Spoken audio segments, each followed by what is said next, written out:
Mr. Ravi Singh, CEO, WWF. Welcome, sir. So, how important is community forestry in the overall scheme of development activities? So, I think the definition community forestry would mean two things. I think what you really mean is community forests which are used sustainably, managed for a longer future, not for 3 years, 5 years, etc. And has an interdependence with people who live in and around them. Right. They don't necessarily get into active or intensive forestry, but there are communities in India that undertake forestry operations for purposes of supplementing their income. Yeah? That also come as part of the sustainable management of forests. In the part of the world that we are, in the eastern Himalaya, the eastern part of India, there are large numbers of examples and instances where we have community managed forests. And these are managed with a huge amount of experience and community remembrance, community knowledge and deep knowledge of the biodiversity and the use of it. We have seen films today where women sit there and say, this bush is full of medicine. Right. So it's easy to say this is very, very important and very significant. But I think how it's happening, there are a large number of examples. Some of the good examples are in Arunachal. I'm just taking one. There are others in Assam, where there are community conservation areas, which are community forests managed for purposes of preserving the biodiversity over a large amount of acreage. I mean, some of these are as much as 100 square kilometers or 200 square kilometers.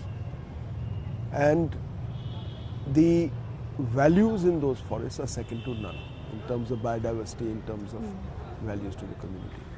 So I think this is a good concept that you have started to make more and more people involved and make them understand what your question is. So, in this whole process of attaining, sustainable solutions, does the political element hamper or, impede its accessibility, its reach?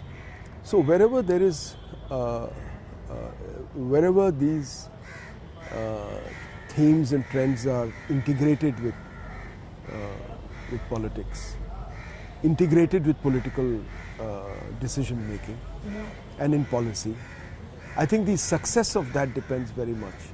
It underlies the success of these kind of things, because that is a reflection of people's requirements and then gets enacted into rules or procedures or law, and then that is implemented for the benefit of the people.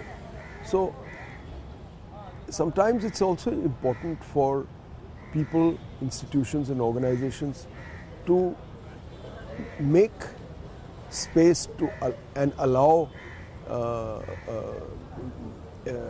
greater understanding by explaining these issues to many of the people who are constituents, both in the political side as well as the constituencies, in a responsible manner, Right.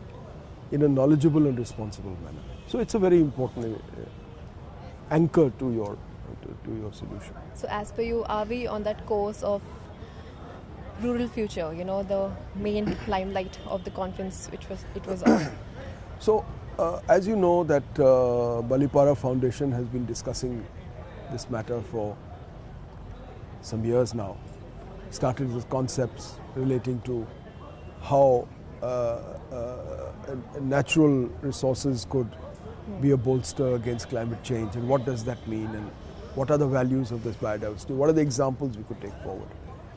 And one way, the solution of it with all those roads and ideas that came together was whether we can help rural communities, rural knowledge to be a concept where people would invest in, rather than only investing in industry or only investing in hard infrastructure.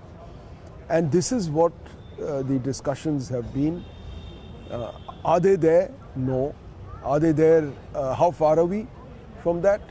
I think in terms of a large amount of policies of our government, if you really look at that, even the old documents of the Niti Aayog, there is a convergence. There is increasingly a trend. It may not have been said so clearly, but there is a convergence.